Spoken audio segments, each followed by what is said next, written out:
We have a large contingent of Omaha officers, both in uniform and plainclothes, to assist anybody, any of the shareholders that may need anything, and just provide security for an estimated 17,000 people. The reason we're here is to find out what, if anything, Warren Buffett thinks about the markets in general, any of the holdings that he might have, ranging from the big ones, Coke and Gillette, to the insurance industry. So the agenda is to try and capture that, and also to capture the personality of the thousands of people that come from literally from around the world to hear this guy speak. It's a little bit crazy because he takes on this sort of almost religious significance. The main purpose is to make sure that they're both staying healthy. We want to make sure they live, you know, another 10 years. That's the main thing. Okay, I'm Warren Buffett, the chairman of Berkshire, and this hyperactive fellow on my left is Charlie Munger, the vice chairman. I don't think most managements look forward to the annual meetings. We look forward to them, and why not? I mean, you can have it anyway. You might as well have a good time. I mean, it'd be like dreading your birthday party because you got a year older or something. It's kind of like a big freak show, to tell you the truth, you know? But it's kind of fun, I think, to experience one. I think if you find people that come here regularly, those are the real people you should probably speak to, because those are people I think that probably need some form of therapy.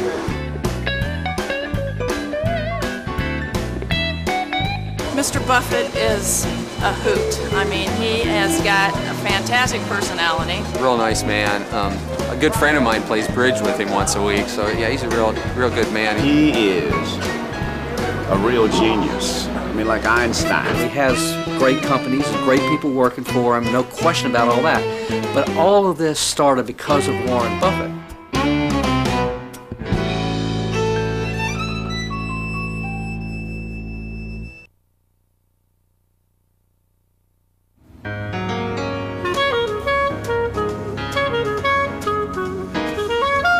I started investing way back in college days, I would guess, and well, my parents probably had bought me some stocks, so I always knew about the stock market, but was always relatively unsuccessful. If I bought a stock, it would never go up.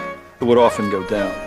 So then one day, I go to the book section, and here's Roger Lowenstein's book about Buffett, and I bought this book, and I took it home, and I started reading this book. I thought, gee whiz, look at this. Maybe this is my problem. I'm not buying the right stock.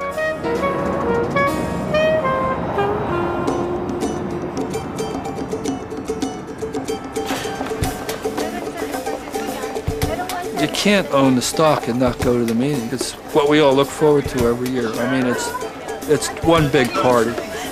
And here we are in Omaha.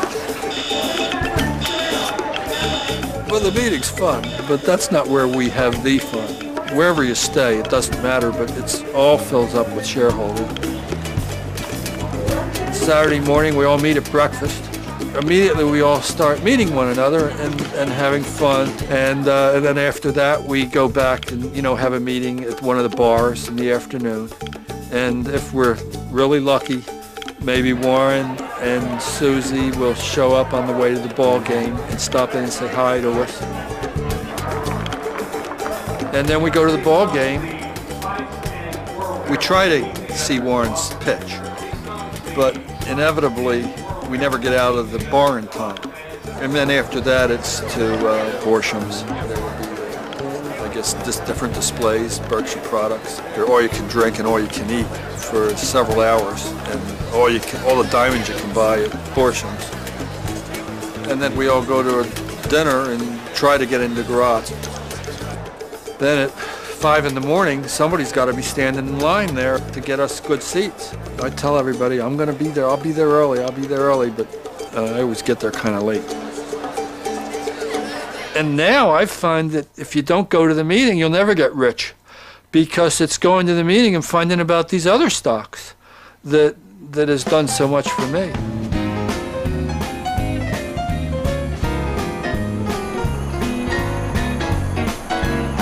When you come to Omaha for the annual meeting, Berkshire is like this mecca for investors, and there's so many people who are, I think, grateful for Buffett for investing well, investing in a cogent fashion that they can imitate. I'll go back to Omaha for the annual meeting, and I'll sit in the kitchen I grew up in, and the only difference is I look out the window and cars go by really slowly, you know, and there's people taking pictures, and everything else is exactly the same. I think one year he was the wealthiest person in either the country or the world. I mean, we just don't keep track of that stuff, which thank goodness. But I think money just exaggerates whatever's already there. So my dad was a hardworking, straightforward guy before, and he's just the same now. It's tricky being in Omaha, and you know, he's a big deal to a lot of people. And to them, he is just grandpa. He's a regular guy who takes them to Dairy Queen, and you know, but most grandpas take their kids to Dairy Queen and someone doesn't ask for grandpa's autograph. I got a cat named after me, he tells me. How does the cat behave? Hi. Get a photograph? Sure. He has a real feeling that he wants them to feel like they got to get his autograph or say hello to him. I mean, he goes out of his way. It gets harder and harder every year because the numbers grow and he just can't do it in the amount of time. But it's very important to him that he does as much as he can for the people who come here. Okay, well, thanks for coming out. It's funny because most people would say that the annual meeting itself on Monday is sort of the culmination of everything, and certainly it is, but I think what happens between now and Monday morning is just as interesting, if not more so. People tend to be more themselves, if you will.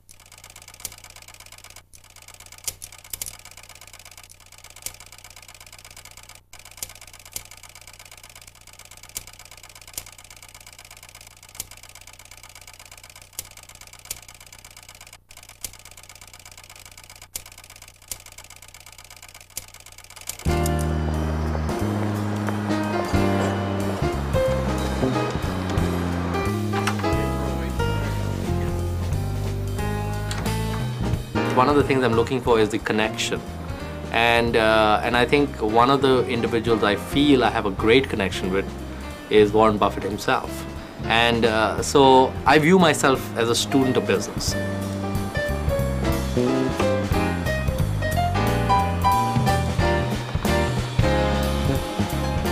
When I run my company, I don't get a daily stock quote of what it's worth, and therefore it has no impact on how I run the company. And I view my investments the same way. The fact that the market's giving me a quote every 5 minutes is really, quite frankly, irrelevant. What I'm really interested in is, do I like what I own? Is it going to do well in the future? And is the fundamental business model good? And if all those things are good, then there are very, very few businesses in the world that are good businesses. And when you have one, you just hold on to it for dear life, forever. Well, Warren tends to buy understandable companies. You know, he bought ABC and then wound up with Disney, Gillette, Coca-Cola. So these are companies that when the market goes down and these stocks go down, there's 6 billion people on the planet. 3 billion of them shave every day. You know, the market's going up or down. That year's growing. You win. I bought my first stock in '62. So by comparison to the rest of the financial services industry, Buffett looks like a demigod. I mean, his returns have been awesome. He's been uncompromisingly honest throughout his career. He hasn't bought into any of the short-term hype that often swirls around Wall Street. So from that perspective, the things that he's done are phenomenal.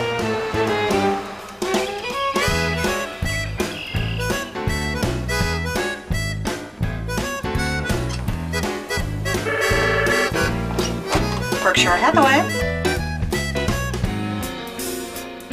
May I help you?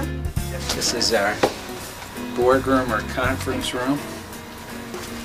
I don't have any fancy goals. I just like coming down every day and running Berkshire as well as I can. And I would like to see how far the company can be taken in terms of a collection of fine businesses run by the best managers in the world. And it's a lot of fun doing that. And it never ends. So it is a journey and not a destination. And really beyond that, there are no complicated goals.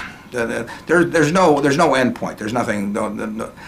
I would never sell under any conditions. Wouldn't make any difference if somebody offered me 5 times what the company was worth. I don't have an interest in that. I don't measure it by the money, although I do measure it over time by the returns that it provides, because that's my job. Yeah. Hello, sir. Hi, like to check in? Ladies, what can I get for you? Oh, you're gonna live hard. Can I keep it in that same glass? My son decided he would love to be Warren Buffett. And here's a picture of him dressed as Warren. Well, maybe. We couldn't thin the hair out, but we did get the glasses and we got the suit with the pinstripes, and he learned how to tie a tie properly.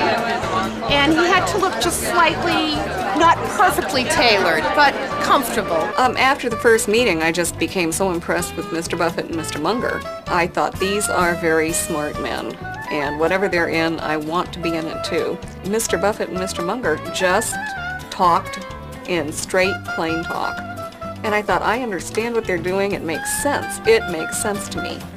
Right now I'm 12 years old, and I got interested in Warren Buffett when I was probably about 8, in the stock market probably when I was about 9 or 10. Well, my mom kept going to the shareholders meetings. She kept talking about him drinking his cherry Coke and eating his M&Ms. I like Warren Buffett because he earned his money all by himself ever since he was a little kid. I think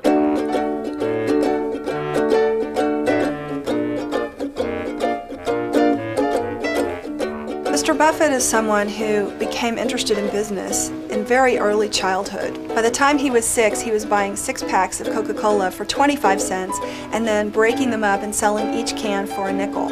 He ran an enormous paper route when he was very young, delivering 500 newspapers a day, and he loves to be involved in operating businesses and real money-making enterprises. Buffett's not associated with any product or service, and for that reason his name certainly isn't as well known among the very general public as a Bill Gates or a Sam Walton. He's really the only titan of his stature we've ever had who made it solely on doing something that all of us do some of the time, which is picking stocks. Warren Buffett. Doesn't sound familiar. He's he used to play music, but he's the president of Georgia. I know that he's the richest man in the world, basically. he's got like megabucks. He's the head of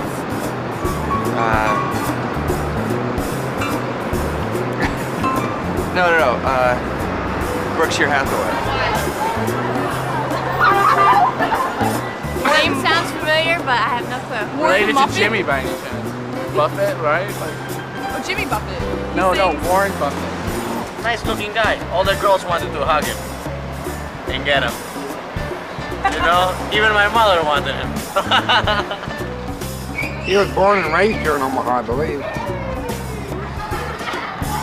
And he lives pretty frugally for all the money he has. Not really the guys to ask about Warren Buffett. We know he's rich, that's about it. As you know, it's a self-published book, and I've been in here 6 or 8 years writing these sagas and having a great time. I absolutely love it. This is my life. There are now 4 books. One was in '92 called Warren Buffett's Good Guy Wall Street, and then the other 3 of Permanent Value, '94, '96, '98, and working on the one for the Millennium Edition, and which will be a good 1,000 pages. I just think you cannot learn enough about Buffett. I have cartoons related to Buffett or Berkshire, the stock market going up or down, and a little thing here I've always liked. There's a little cartoon in the New Yorker. It says, "Something's happened, Doug. I've lost touch with the Warren Buffett in me." I feel that way a lot of times.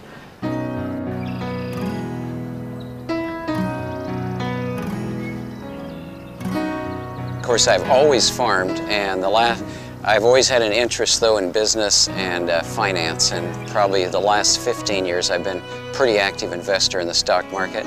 In fact, my brother used to complain he'd catch me on the end in the planter reading the Wall Street Journal when I was supposed to be planting. Just because of his record and what he's really done, it really adds up to the fact that he's the best investor in history as far as the best record. And that's not been an accident. It's been a long process where he's proven his worth that way. I hate to sound like an old shareholder, but the good old days when it wasn't so packed. You had a little more access, but that's what success brings. When we got here and there were 500 people, we jointly made the decision that, look, this is out of hand. This is a zoo, and we're not coming back until it slows down. So we laid out for about 10 years, and when we came back, there were how many people? Last year, 11,000, I believe. This year, 15,000. And if it wasn't for all of his little friends on the internet, we wouldn't be here. I love your hat. Great hat. How can you not own Berkshire Hathaway? The only reason I wear this hat is to try and get people like you to buy Berkshire Hathaway. We're all on the Berkshire Hathaway message board. So we all communicate all year long, and none of us know what any of us look like. So everybody can come to me and say, I'm so-and-so, and finally you put a face with a name. We're going to meet our leader, Warren and Susie. Or Warren's daughter Susie has been a real inspiration on our board for us, and she was instrumental in getting people together the first year. The majority of the people that post on the AOL board that really admire Warren, and the Yellow Brick Roaders are the greatest group of his admirers, you might say. How many? I get them thinking. How many? 4 or 5? I'm Bobby Kibler. I live in Richmond. Oh! Hi, Mary. I'm Bobby Kibler in Richmond. How are you? I can't remember how I got involved with them. Somehow I ended up on that message board. First of all, it was funny to me because I didn't know anything about the message boards on AOL or anything. I didn't even know they existed.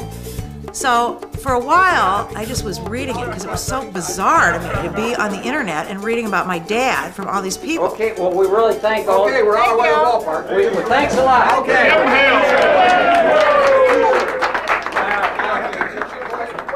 I just give Warren his. Sorry, I didn't.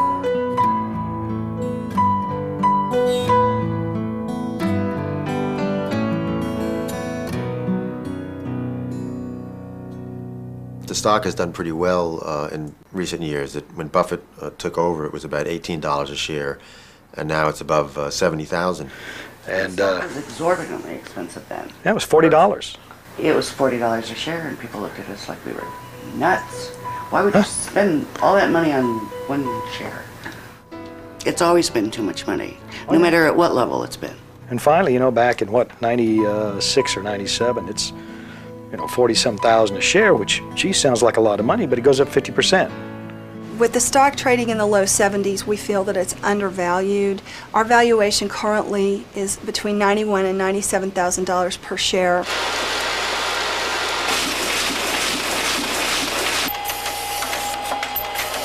It hasn't helped Warren at all, personally, because he's never sold a share. And they only declared one dividend. I think it was 10 cents back in the mid-60s. And so he hasn't, his lifestyle actually hasn't been enhanced by Berkshire's success, not even by a dime since then.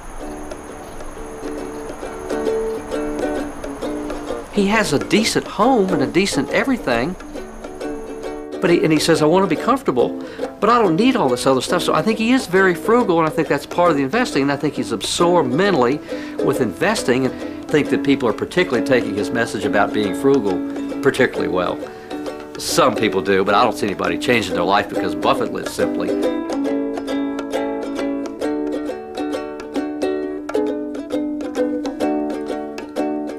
The simplest answer that I know of what the money means to him is that it means he's right.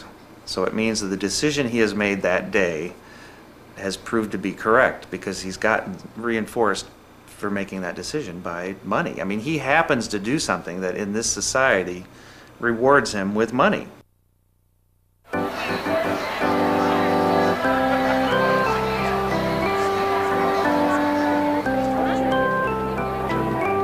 Warren says investing is better than baseball. In baseball, you have to swing when the ball comes at you. In investing, you don't have to swing. So you just sit there and wait till the absolutely perfect pitch comes at you, and then you just hit it out of the park.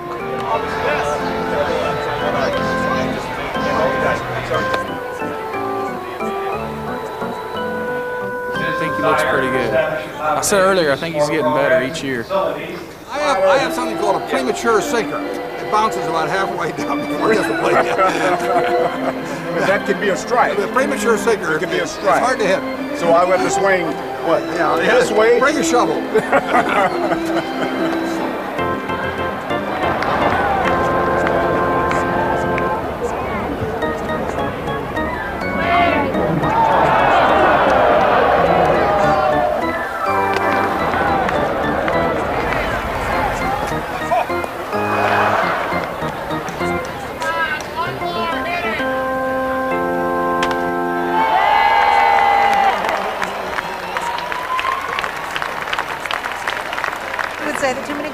They don't like because they think they'll get rich doing it, but then they're miserable. So right, exactly. The point of that is, it doesn't matter how much money you're making, because if you're not having fun, it's not fun.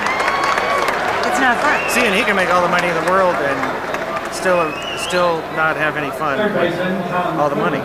He doesn't have fun with the money, except he's having fun making the money. Right. But he doesn't care that he's making money. It's just that happens to be what happens when he goes to the office and has fun. I don't know how many hours he works or Charlie Munger works. He claims that it's all fun for him, it's not really work.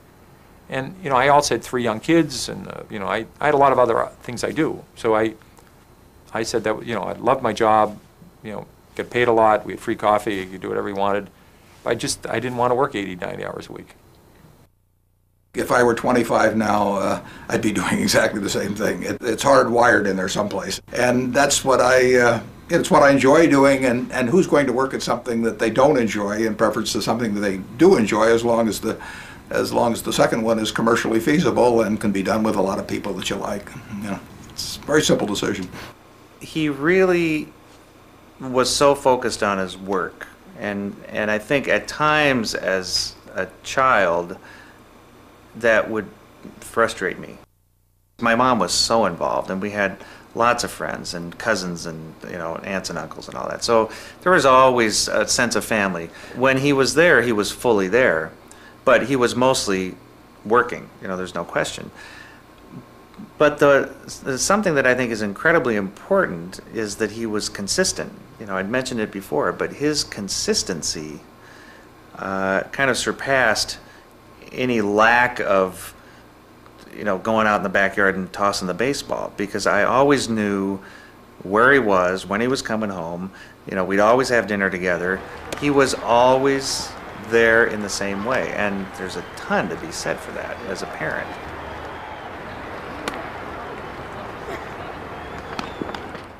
I've thought about this. I don't think that Warren sees money as something, as the way a lot of other people see it, in terms of, I need this money to spend on toys. And the way I liken it to is, imagine if you were in a casino and you went and you put in a couple of chips and you tripled them or quadrupled them. You wouldn't pull them out and buy a Mercedes. If you're a compulsive gambler, you keep the chips in the game to keep playing the game. That's your way of playing the game. And for him, as far as he's concerned, he needs a lot of chips to keep playing this game, which he loves. So money for him is just about, it's the chips to play.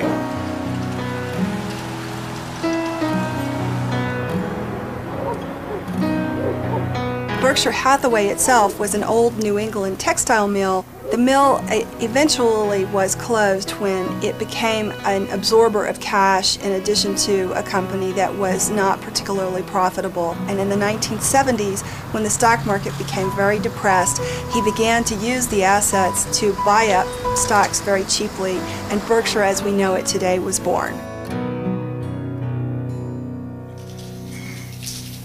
On May 5th, 1956, I established a little partnership with 7 people in it. And it was important for me that those 7 people were in sync with me when they handed me their $105,000 at that time. It's just as important that the people who join us now every day through the New York Stock Exchange be in sync. Charlie? We have an ethos that wants exceptional candor from the management about the business. Nominal to low pay for the top managers, who, after all, don't need more pay and are favored enough in life by being where they are.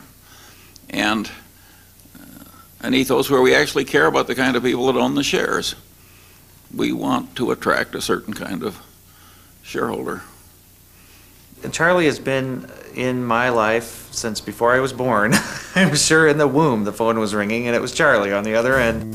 They have a lot of fun together. I'm sure of that. And I'm sure they look at each other and think, isn't this nuts? You know, here we are just doing what we do, and now it's this. Is anybody using a digital camera? Yep. There you are, right there. I'll be damned. That's entirely digital. Now, who makes that? Canon. Canon. Buffett has been informal, down to earth. He's gotten across a sense that you can be patient, an average person, and you can make good investment decisions. And you can have a lot of fun doing it. So he's spread a lot of wealth too. And he's done it from Omaha, which is another great reminder that this supposed information advantage that somebody would have from being on the street, getting all the whisper numbers for that quarterly earnings report that's coming up, that all of that is so overrated.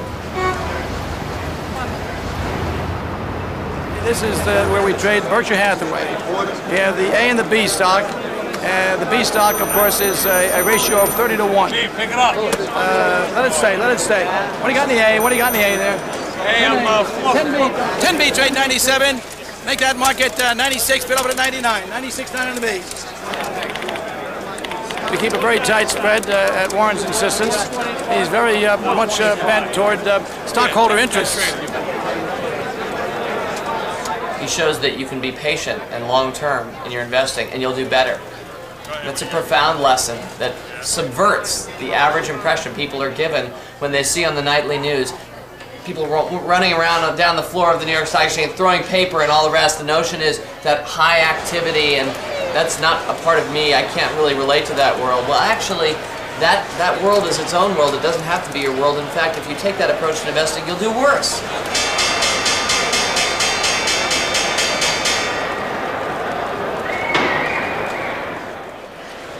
A lot of people try and predict the market. Warren Buffett doesn't. He works in companies. He believes if a company does well over time, the stock's going to do well over time. So I always think of it as sort of a friendly vulture flying over the battlefield, looking for an accident, looking for a problem, and then that drives a good business to a low price.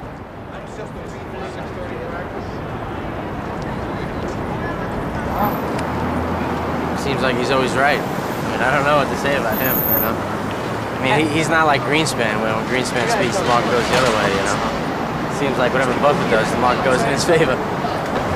What I do is not complicated. Sometimes people look for, you know, they try to say, well, what did he really say? Well, I really said what I said. I mean, it is not, I don't have hidden messages. It's not like being chairman of the Fed or something where you have to speak in in sort of obscure ways or something of the sort. Berkshire is what it is, and you can read the annual reports for the last 25 years, and you can see a continuum there of what the values are, and some mistakes and some things that worked out well. It's not very complicated.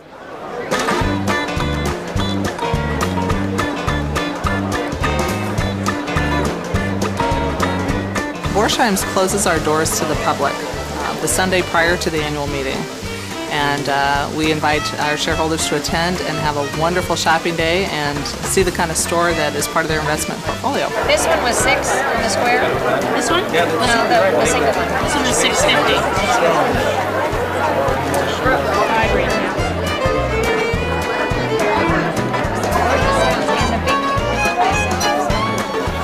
Looking for something for my 10th anniversary for my wife. Well, we're trying to find out what 10th anniversary is. Maybe she can tell us. It is diamonds, okay? So I guess that's what I'm looking for. 4 Berkshire B shares. They have tickets in the window that show how many A shares or how many B shares that it would take to buy any particular item. Because there are things you're going to need to save up for when you're an adult. You just can't waste your money on things that you want to buy. Or just start good habits. You know, it's certainly not everything that I buy is something I need. I was past need a long time ago. But if you want things and you just want some extra nice things that you know, what's money for? If you've earned some and you want to have a little bit of fun with it, at least look for value. That's one of the things that I thought, well, I feel guilty if I spend $200 on a dress that I'm wearing 2 or 3 times, but I don't feel bad if I've spent $250 for a pair of gold earrings that I've worn every single day for 3 years. Morsheim's is a very un-Berkshire Hathaway shareholders' place, if you will, to shop, in my view. Why? Well, because it's the exact opposite of what Warren would be doing. I don't think he'd be shopping here. And I think it's, again, kind of in terms of value for what you're getting and such, it's probably good value in that class of things, but I'm just questioning the class of things. Probably just extreme conspicuous consumption. It gets back to the question, do you want to be rich? If you did, you wouldn't be out there spending the money. And that's why I tell you, I don't think very many people do, not really. Warren, on the other hand, may be different. He really wants to be rich because he accumulates it. He is disciplined to do that. And I don't know, you can phrase it that, it's a way of keeping score, but whatever it is, he likes doing it. I think there'll be guys who'll make more money than him at picking stocks in the future, just like Bill Gates has made more money than Rockefeller did. But there's always a first. There was always a Vince Lombardi, there's always a Babe Ruth, and there'll always be a Warren Buffett. There'll always be the first guy to get there.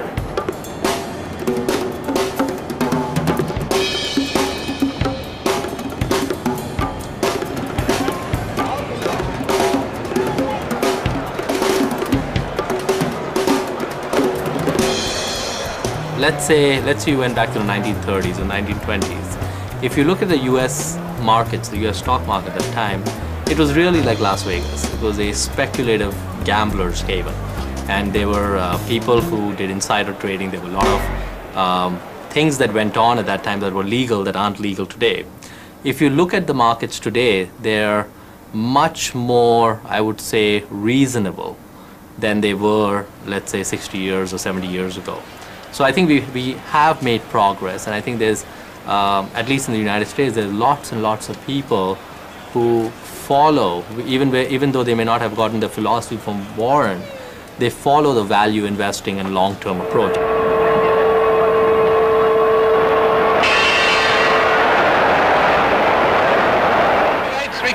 5 3/4. A half for 100. I ain't doing a quarter. 300 and 100. I ain't quarter. Take 100 and a quarter. I got interested in stocks very early on. Maybe when I was 7 or 8, my dad ran a brokerage firm, and I would go down and read the books there and the newspapers and all of that sort of thing. I started constructing my own stock market averages when I was 8 or 9, and bought my first stock when I was 11. So I had a big leg up on people that were wandering around, wondering what they were going to do when they were 25 or so. And I was sort of wandering in the desert until I met Ben Graham. So I had no clear-cut philosophy of investment until I got to be about 20.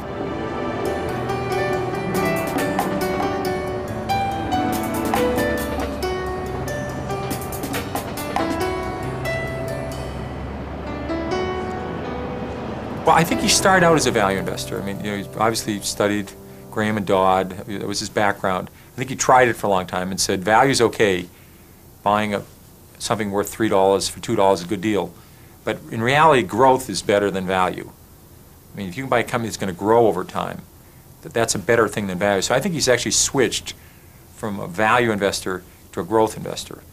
So basically the situation is that you've got say 50% of the Ben Graham class that's worth over $100 million each, and statistically that's just impossible unless those people in that classroom had a process that was replicatable, and that's what's happened there. So I think people just don't realize that if you go back to the root and look at what the reason for Warren Buffett's success is, it's because he's following a method and a philosophy that makes sense. It makes very good sense to me, and it makes very good sense why it can be replicated. In fact, I fully expect that there will be many, many people who will do much better than Warren Buffett in the next 100, 200, 300 years. I don't think we're looking at the top. I think people will do much better because that model is going to get improved. The Ben Graham model has been improved by Warren Buffett partially due to Charlie Munger's influence. And I think others will improve on this entire model. I'm one of the people who's looking at the whole model and trying to add more to it. Charlie said, let's go for the wonderful business. And so over time, at Berkshire, we've thought more about buying wonderful businesses at fair prices than fair businesses at wonderful prices. And particularly working with big money, it's the better technique. People want an easy answer. They want, give me a stock that'll triple, and thank you very much. I'd like to have it not go down, and if it could happen the next week, that would be good as well. It's not that simple. I mean, if you call his system old-fashioned, that's fine. Making money is terrific that way. Warren, do you ever tire of people asking you about technology stocks and this perception that you don't like technology stocks? Well, I get asked about them a lot, but it doesn't bother me. I mean, it isn't that I don't like them, it's just that I don't know how to value them. You know, he likes to say that he doesn't invest in anything he doesn't understand. What he means is that when he buys Coke, he knows that nobody can displace Coke. There's just no one who's going to come around next week with a soft drink that's going to replace Coca-Cola.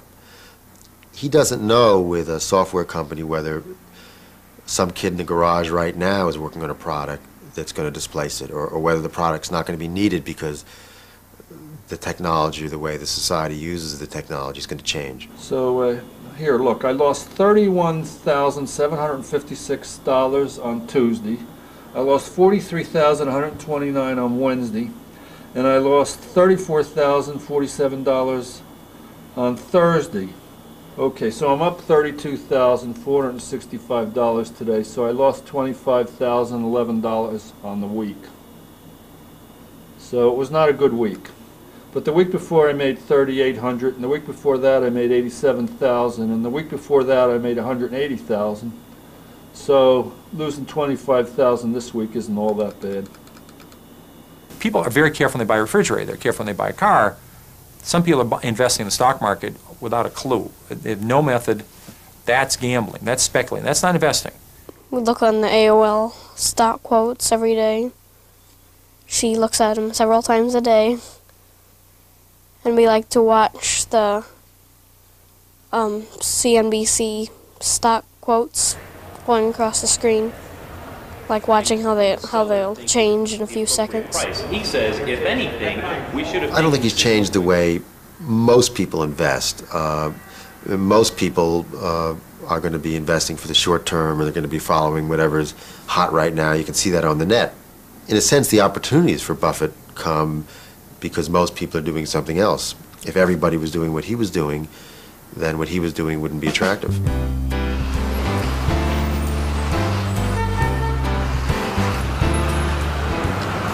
Oh, money is very important to us. And the Bible tells us that money answers all things. So we need money. Money, the root of all evil. It causes problems and solves problems.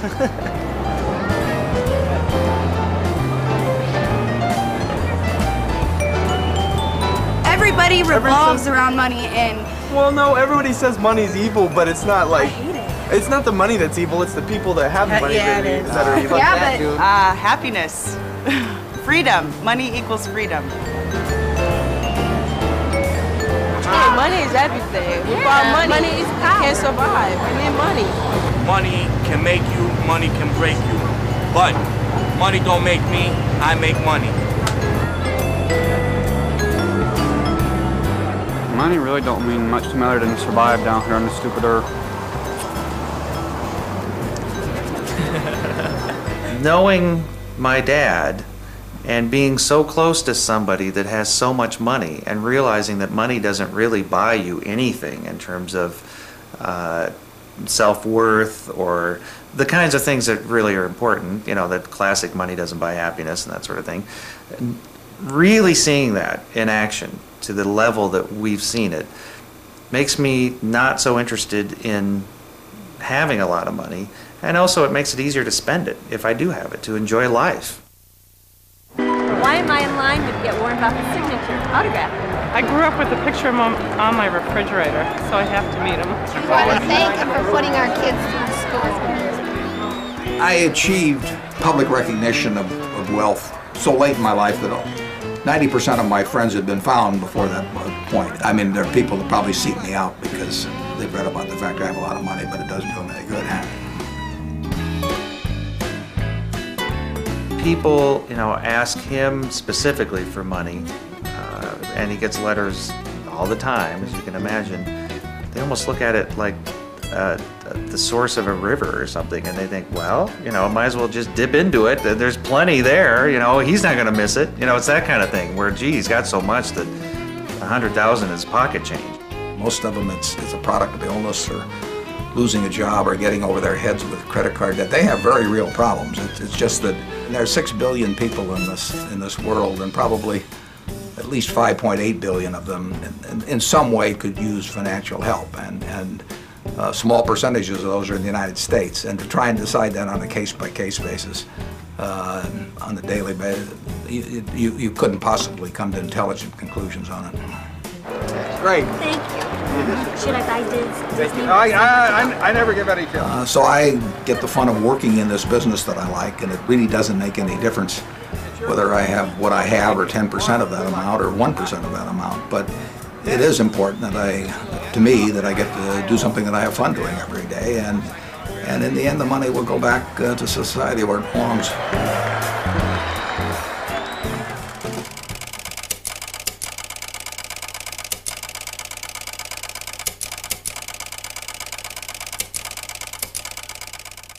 When you get into the amount of money he's got, he'd be nuts to leave it all to us. And who wants that? I mean, people say, I do, but I think, come on, it's insane. People think, how could you really be okay with that? But, the simplest way to describe it is, why would I want to make a living off of someone else's decisions? Again, that's kind of the American way, is to make your own way in this world. He certainly did it. And if all I'm going to do is live off his success, what am I? Not much, really. If I end up with a lot of money, I would probably give most of it to my daughter. Everybody thinks differently, but I would think that the more you can give your kids, the more good they could do. And that my father worked very hard. He was an engineer, and I remember he was so proud when he went into the nursing home that he had saved $60,000, and to him that was a lot. And it took him a whole life to do it. We're in this for money. He gets to spend his money the way he wants to, and I will spend mine the way I want to.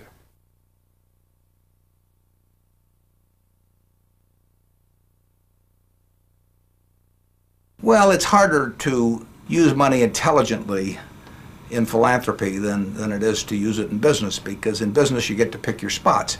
In business you look for the one opportunity in 1,000 that you can understand and that looks like a very high probability, has a very high probability of success, and then you bet heavily on it. Now, in philanthropy you're tackling problems that have been intractable to some degree. You're looking at the very toughest problems of society, so instead of looking for the easy pitches, you're having to swing at balls that are way outside the plate, and you're tackling problems that have defied solution in the past, but they're important.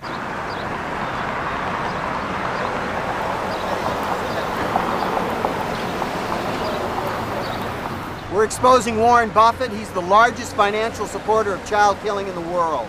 Well, I'm sure he does some good things, but Hitler loved dogs. He did good things too. Mussolini kept the trains running, but it did not make him not tyrants. I think the pro-life people are totally sincere in their beliefs, and they're acting in a way consistent with those beliefs, which is what they should do. They happen to believe that life begins at conception, and if you believe that, then it's very understandable that you would have a position that would be against abortion at any time. I don't believe that, and the Supreme Court seems to be in accord with that too. What do you think of the whole spectacle of the Berkshire annual meeting? I just think it's very well done, and to listen to Charlie Munger and Mr. Buffett speak about value is instructive, worthwhile, realistic.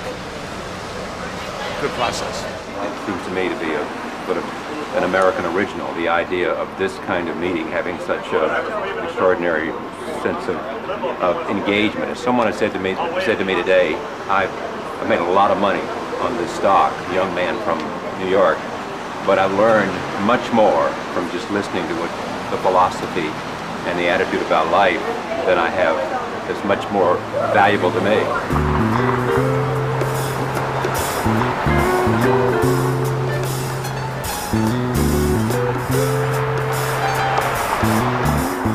They said that they won't accept reservations till April 1st, and then my wife was trying on the phone there, couldn't get through a couple of times, and by I think it was the second or third, it was all filled up. Warren's favorites. Rare with a double hash brown. His diet, I think any doctor will say, is not good. And his daughter Susie jokes about it. He thinks gravy's a soft drink or something. He's big on the steak melt basket. Cherry Cokes. Lots of salt.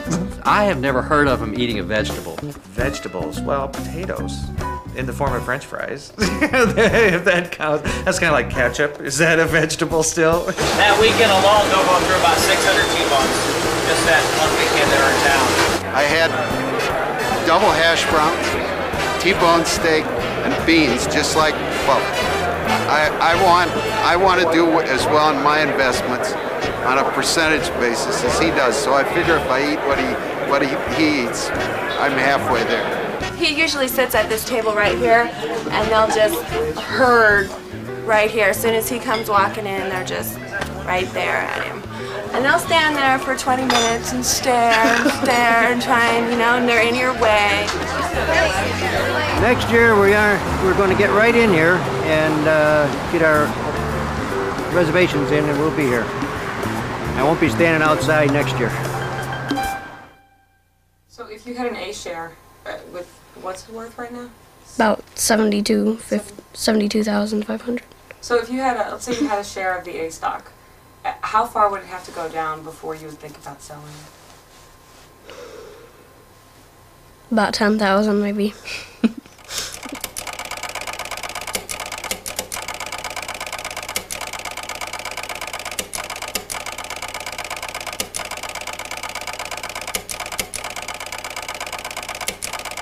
He's willing to have the temperament to take the bad times. Hey, Mr. Buffett, your stocks are down, you're being criticized. How does that feel? He can handle it. Charlie Munger can handle it. They've been through all this before. Other people can't handle stocks going down. They can't handle losing money. So they're gone. He's in there, and Coke will be back, and Gillette will be back, and it'll be a different story. And next year, some other stock will be down. They'll be criticizing Buffett about that. Warren Buffett has companies he owns entire businesses. So he owns 100% of some companies. Then you have the portfolio, and that's dominated by Gillette, Coca-Cola, Disney, Geico, Washington Post. And those kind of stocks in the last 12 months have sort of been laggards. They had a huge 3 or 4 years, they sort of have been resting. Last year I think a lot of them were down. But it doesn't mean the companies did badly last year. It doesn't mean the companies are worthless. They all have good balance sheets. A lot of them are buying in their own stock. So, I don't think it affects Warren. But some of these people think every year these stocks go up. That's just not the way life is. I'm curious when some of your more anxious moments have been. I never worry. No, if we buy something, we buy it because we like the business. And it doesn't make any difference whether the price goes up or down the next day or the next week or the next month or even the next year. So, no, I never give a thought to worrying about investments. Never have in my life.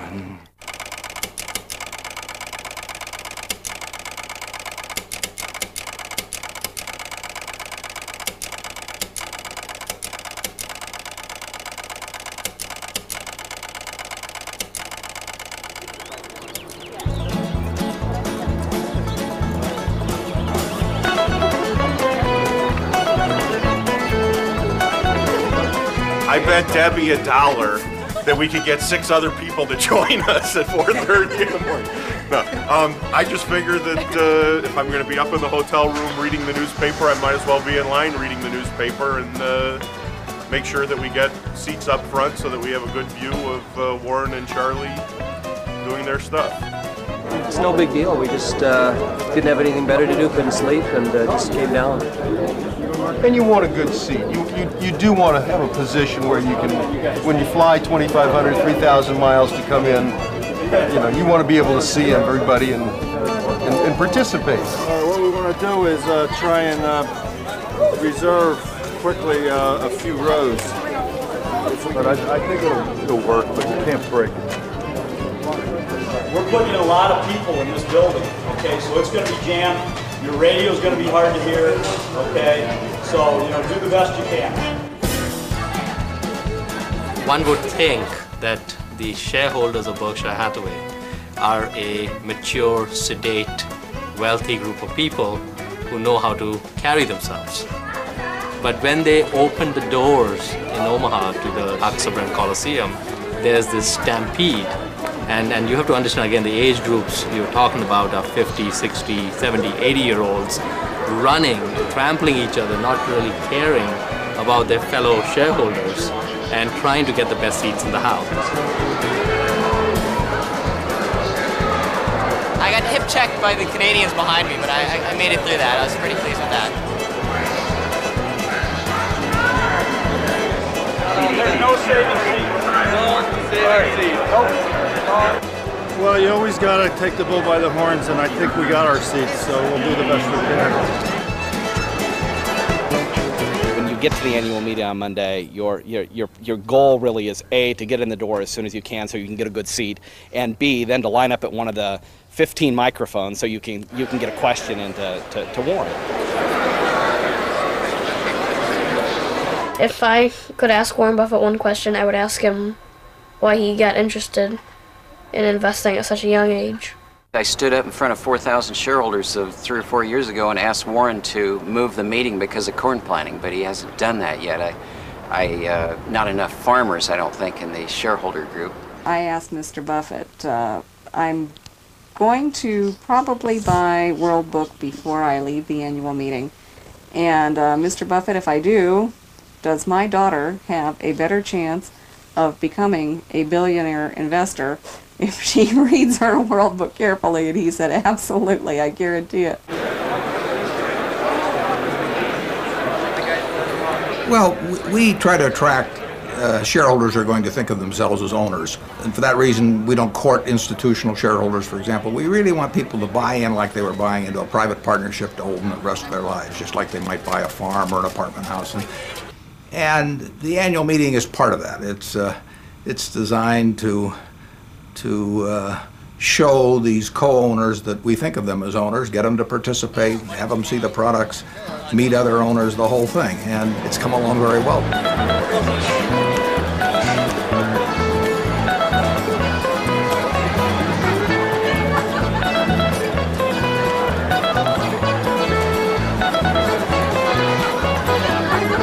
A couple of my friends here in Omaha were telling me about how they had invested, and so I had some money lying around and I said, I think I'll try that too.